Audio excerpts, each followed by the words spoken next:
So this morning we found loads and loads of termites. They are starting to close our little oven, but you can see the soil is still soft, and the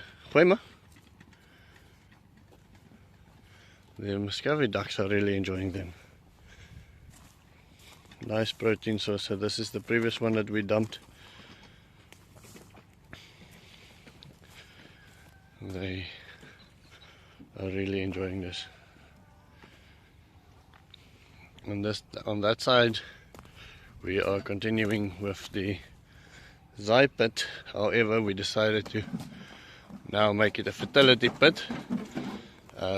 Steve gave us a great idea, so we're going to dig it very, very deep, and then we are going to add all of this worm compost and loads of manure, so this pit then feeds the trees around it.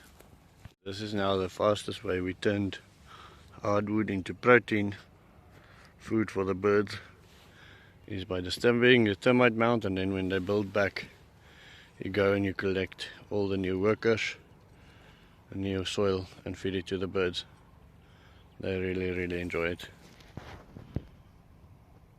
I don't think it's gonna hurt the population of the ants. There's millions and millions of them, but it's a quick and easy way to feed the birds in the morning, and it's a quick and easy way to bother the termites a little bit. Times a week we end up loading pig food from the local shops, and I always wonder whether it wouldn't have been better for pigs, for every family to have a bit of pigs. But then you think about the smell and the disease and the things that it might bring, and you realize chickens probably would have been the answer. If these 20 houses or so behind the spar would all own 3 or 4 chickens, they would have been able to process all of this chicken waste food that comes from the shop, and then turn that into eggs, and turn that into meat, and turn it into a more sustainable way of living. So Simon is bringing compost. I had to go and bring in pig food quickly, and while we are doing that, Lucas started the second pit. I think we're gonna leave him here today so he can fill up these ones and make them bigger. So interesting thing is happening at the moment. I'm driving like a crazy man with the police following me. The people that were cutting grass for us today found people on the land, and we warned them last week that we're going to confiscate the animals. Now we spoke to the police, and they want to confiscate the animals because they are there illegally.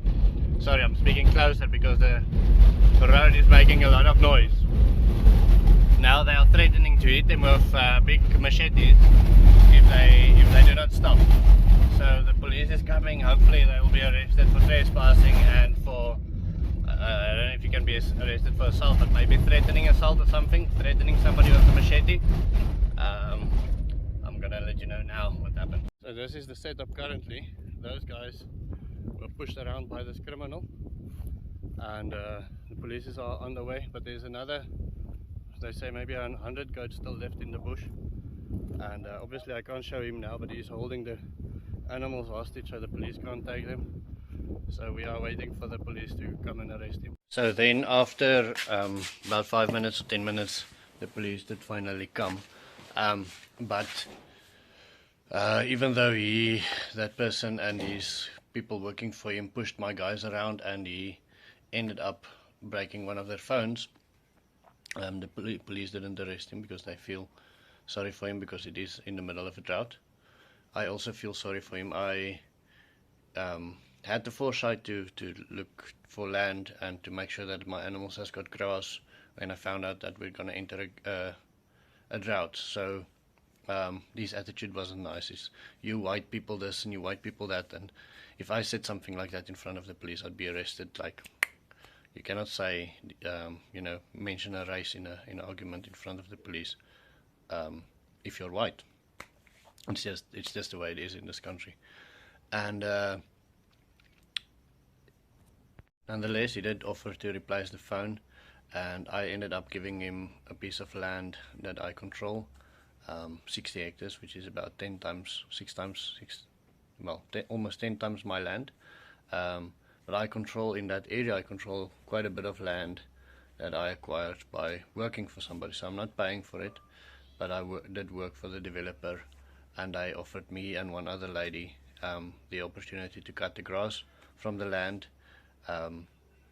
in exchange that we keep other people off the land. He said his fear is that people are going to come and they're going to just finish the land, because it's the tragedy of the commons when you just open your land for everybody just graze it and steal wood and cut trees and do whatever they want. So our deal is we have to keep people like him off. So I made an arrangement for him to use a piece of land, almost 60 hectares, and in exchange for that he then replaces the phone for Emmanuel, or replaces the screen for Emmanuel, and he had to apologize to Emmanuel for pushing him around and threatening him with a machete. So it's a terrible grey day today. I'm screaming because the wind's blowing like crazy. This is our first haul. We have to bring in 3 loads like this today, filled with the grass. You can see this time of the year the wind is blowing and this sky is turning dark from all the dust. I don't know if you can see the dust there in the back. Remember, I work for comments, and I will see you in tomorrow.